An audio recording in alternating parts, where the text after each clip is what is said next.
నుండి పట్టుజారి బకెట్లో నీళ్ళలో పడిపోయిందట. ఆ బకెట్లో నీళ్లు సగం వరకే ఉన్నాయట. ఈ బల్లి ఆ బకెట్ నీళ్ళలో పడిపోయిన తర్వాత నీళ్ళలో నుంచి బయటకు రావడానికి శతవిధాల ప్రయత్నం చేస్తుంది. ప్రాణాపాయ స్థితి నుంచి పాపం అది తప్పించుకోవాలని తోక స్పీడ్గా ఊపుతుందట, కాళ్ళు స్పీడ్గా కదిలిస్తుందట. ఎట్లాగైనా బయటకు రావాలని తోక స్పీడ్గా కాళ్ళు స్పీడ్గా కదిలించడం. గోడల మీద ఉన్న కొన్ని బల్లులు చూసి ఈ బల్లిని చూసి అనుకుంటే అంట ఏమనుకుంటున్నాయో తెలుసా, నీళ్ళల్లో పడిన తర్వాత ఈ బల్లి భలే ఎంజాయ్ చేస్తుంది, జలకాలు ఆడుతుంది, ఈత కొడుతుంది, అబ్బబ్బా ఎంత ఎంజాయ్ చేస్తుందో చూడండి అని ఒక బల్లితో ఇంకో బల్లి మాట్లాడుకుంటుందట. ఈలోపు ఇంకో బల్లి అంటుందట, నిజమే మామ, ఆ బల్లి నీళ్ళల్లో పడి అసలు అంతకు మునుపు తోక ఎప్పుడైనా అంత స్పీడ్గా కదిలిచ్చిందా? అంతకు మునుపు ఎప్పుడైనా కాళ్ళు అంత స్పీడ్గా కదిలిచ్చిందా?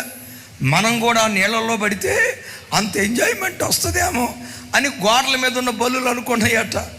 నీళ్ళలో పడిపోయిన బల్లి అంటుంది, ఒరే మీకు దండం పెడతా, నేనేదో పడిపోతే పడిపోయా, నరకం అనుభవిస్తున్నా, దయచేసి మీరు పడవద్దురా, నీకు దండం పెడతా అని ఈ బల్లి అంటే గోడ మీద ఉన్న బల్లులు అంటాయంట, నువ్వు పొందుకున్న ఎంజాయ్మెంట్ మేము పొందుకోవటం నీకు ఇష్టం లేక కుళ్ళుపోతానివే, కుళ్ళుపోతానివి. నీకు ఎంజాయ్మెంట్ లేకపోతే తోక అంత స్పీడ్కి ఎందుకు ఊపుతావు, కాళ్ళు అంత స్పీడ్కి ఎందుకు ఊపుతావు? నీకేదో ఎంజాయ్మెంట్ ఉంది. ఈ బల్లి అంటుంది, మీకు దండం పెడతానే, నా బతుకు పాడైపోయింది, మీరు దోకొద్దు అంటుంది.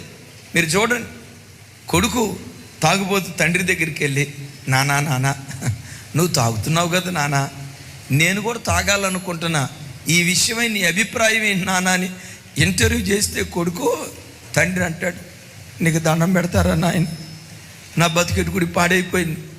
డాడీ నువ్వు పేకాట ఆడుతున్నావు కదా డాడీ, నువ్వు ఆడినట్లుగానే నేను కూడా పేకాట ఆడాలనుకుంటున్నా. డాడీ నువ్వు కళ్ళు షాప్కి వెళ్ళినట్లుగానే నేను కళ్ళు షాప్కి వెళ్ళాలనుకుంటున్నా, వెళ్ళమంటావా? నువ్వు వెళ్ళినట్లుగానే సాని కొంపలకు నేను వెళ్ళాలనుకుంటున్నా, వెళ్ళమంటావా అని ఒకవేళ కన్న కొడుకే కన్న తండ్రిని అడిగితే ఆ తండ్రి ఏమంటాడు తెలుసా, కాళ్ళు పట్టుకొని, ఒరే నాన్నా నా బ్రతికెడు తిరిగి నాశనం అయిపోయిందిరా, నీ బ్రతుకు నాశనం చేసుకోవద్దురా. ఆ త్రాగుడులో సంతోషం ఉందని, సినిమాలో సంతోషం ఉందని భ్రమపడి నేను వెళ్ళా, వాటిలో సంతోషం లేదు. దైవజనమా, మానవాళికి నిజమైన సంతోషాన్ని పుట్టించే ఏకైక సంతోషపు ఔషధం ఈ రాత్రి నేను ప్రకటించే నజరేయుడైన యేసు క్రీస్తు ప్రభువారు.